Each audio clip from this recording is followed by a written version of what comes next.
ನಮ್ಮ ಭಾರತ ದೇಶದಲ್ಲಿ 4 ಪುಸ್ತಕಗಳು: ಋಗ್ವೇದ, ಸಾಮವೇದ, ಅಥರ್ವವೇದ, ಯಜುರ್ವೇದ. ಎಷ್ಟು ಹೇಳಿ ನೋಡ್ರಿ.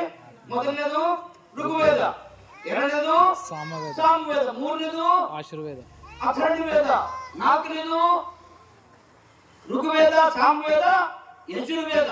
ಈ 4 ಬುಕ್ಗಳಲ್ಲಿ ಒಂದು ಬುಕ್ನಲ್ಲಿ ಯೇಸು ಕ್ರಿಸ್ತ 4 ಬುಕ್ಗಳಲ್ಲಿ ಸಹ ಬರೆಯಲ್ಪಟ್ಟಿದೆ. ಅದು ಹೇಳಬೇಕಾದ್ರೆ ಬೆಳಗಾಯ್ತದ.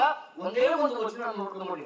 ಋಗ್ವೇದ ಗ್ರಂಥದಲ್ಲಿ 10ನೇ ಮಂಡಲದಲ್ಲಿ 90ನೇ ಶ್ಲೋಕದಲ್ಲಿ 5ನೇ ವಚನದಲ್ಲಿ ಒಂದು ಮಾತು ಹೀಗೆ ಬರೆಯಲ್ಪಟ್ಟಿದೆ: ಇಲ್ಲಿ ನೋಡಿ, ಪುರುಷ ಎಬೆದಾಮ್. ಇದು ಎಲ್ಲಿ ಬರೆಯಲ್ಪಟ್ಟಿದೆ? ಬೈಬಲ್ನಾಗರಿ ಅದರಿ ಅದ ನೋಡ್ರಿ. ಬೈಬಲ್ನಾಗ ನೋಡ್ರಿ, ಪುರುಷ ಎಬೆದಾಮ್ ಸರ್ವಂ, ಪುರುಷ ಎಬೆದಾಮ್, ಪುರುಷ ಸರ್ವಂ ಯದ್ಭುತ ಯಚ್ಛೋಭಗಂ ಉತ್ತಾಪೃಚ್ಛಂ ಮುಚ್ಛಂ ಈಶ್ವರಮೇ ಎದನ್ನೇ ನತಿರೋಹಿತಿ ಅಂತ ಹೇಳಿ ಒಂದು ಮಾತು ಬಂತು. ಅಂದ್ರೆ ಇಡೀ ಪ್ರಪಂಚಗೋಸ್ಕರ ಆತನ ಶಿಲುಬೆ ಮೇಲೆ ಬಿಡುತ್ತಾನೆ.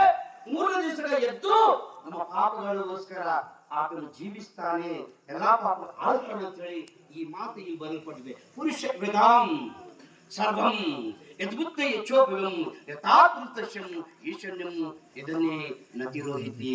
ಅಂದ್ರೆ ಅರ್ಥೇನು? ಓಂ ಶ್ರೀ ಮೃತ್ಯುಂಜಾಯ ನಮಃ. ಬೈಬಲ್ ಹಾಗೆ ಇದೆ. ನಮ್ಮ ಪಾಪಗಳಿಗೋಸ್ಕರ, ಜನರ ಪಾಪಗಳಿಗೋಸ್ಕರ ಯೇಸು ಕ್ರಿಸ್ತನು ಎರಡು ಕಟಿಗಳ ಮೇಲೆ ಬಲಿಯಾಗನ ರಕ್ತ ಸುರಿಸಿ ಇಡೀ ದೇಶದ ಪಾಪ, ಇಡೀ ಜಗತ್ತಿನ ಪಾಪ ತೊಳೆದು ಹಾಕಿ ಅಂತೇಳಿ ಈ ಶ್ಲೋಕ ಹೇಳ್ತದೆ.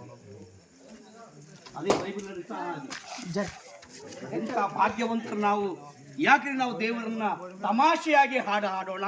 ಯಾಕ್ರಿ ನಾವು ದೇವರ ಸಂಧಾನದಲ್ಲಿ ಹಾಸ್ಯದಿಂದ ನಾವು ಕೂಡೋಣ?